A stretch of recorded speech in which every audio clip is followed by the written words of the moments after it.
No, kayo.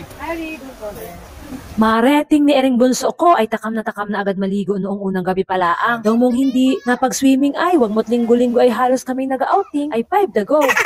Dini nga mga mare sa mismong town proper ay madaming kainan, may sosyal at mga seafoods na pwede ka magpaluto. Kaso ang mga anak ko ay muling at ang gusto ay ang pambansang awit nila, hotdog at barbecue. Kaya lakad na naman kami at hanap ay abaw ah.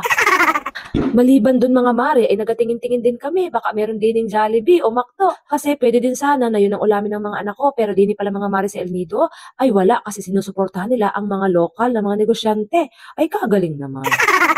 At sa may bandang gitna mga mare, ay malapit din ang simbahan. Wow, simbahan! Kaya kung ikaw ay naubos na ang budget, ay magdasal ka na laang. Tapos sabay upo sa labas ng simbahan at itaas ang kamay nang nakabukas. Ay hoy, ano ako, pulube? Ay 5 the go!